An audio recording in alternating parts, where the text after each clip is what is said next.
Bridging plates are one of the coolest quilting tools you never knew about.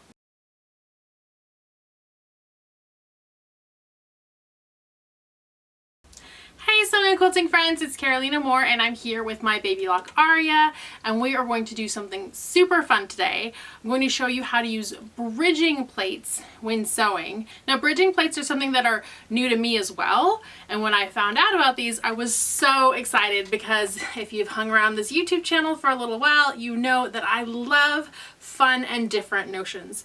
So I had to get a hold of a bridging plate set, and of course I had to come up with a project that was going to use these bridging plates in a really fun way. So, you ready? Let's get started. So for this project, what I did is I just cut some squares and I sewed them right sides together, left an opening, turned it right sides out through the opening, and just stitched around. So I have a bunch of just fabric squares, 2 layers of fabric that have been stitched and finished. And that's what I'm going to use with my bridging plate to make a really cool table topper. So this is the bridging plate set. I want to use the 5mm because I really want to get the most out of really seeing the decorative in this. And I also need to change my presser foot. I have a 1/4 inch foot on here now. And I want to replace this just with my end foot.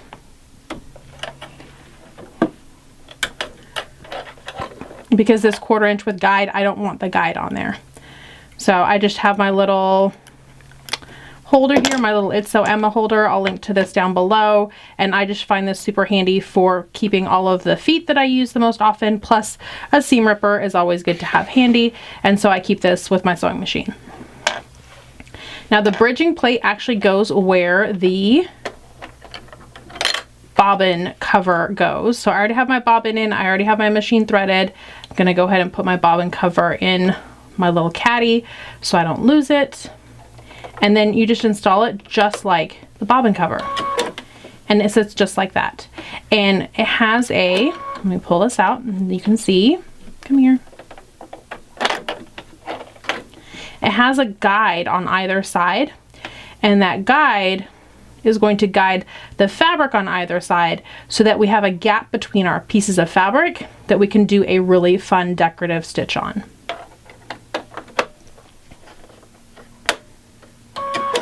Once you have everything installed, you want to select a stitch that you're going to use to put these pieces together. You want a stitch that's wide and has a little bit of decorative stitch to it. So here's one that I've already done. And you can see that it has like a fun lacy spider web effect, and that's exactly what I'm going for. So I'm using stitch 3-11 and I've increased the width to 7mm because I want to make sure that I'm going further than the 5mm gap that the bridging plate that I selected is using. Now we can take our 2 pieces and place them down.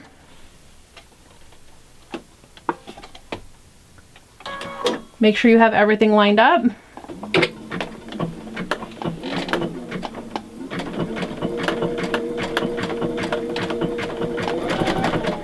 And that it is grabbing.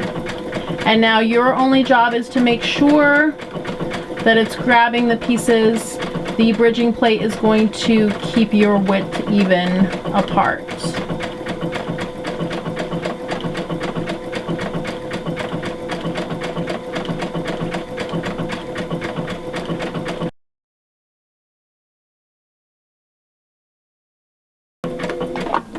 When you get to the end where it's not stitching anymore, go ahead and cut your threads. And you can use a little fray check if you want to secure those threads, but it's pretty secure, and now you have your pieces put together. I'm going to go ahead and add one more.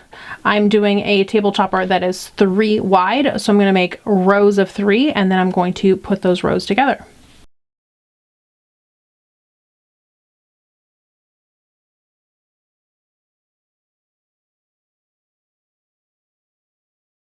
Once we've made our rows, we can put our rows together to make our entire table topper, and we're going to do this the exact same way. Line up for your row and then stitch.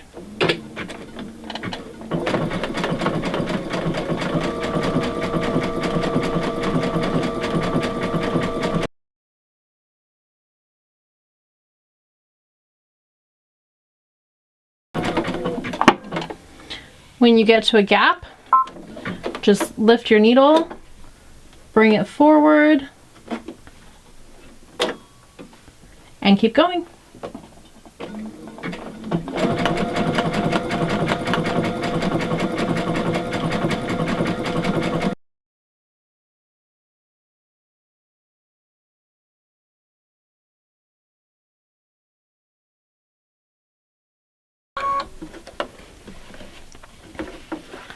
And there you go. You're just going to keep going like this until you have your whole spiderweb table topper perfect for Halloween.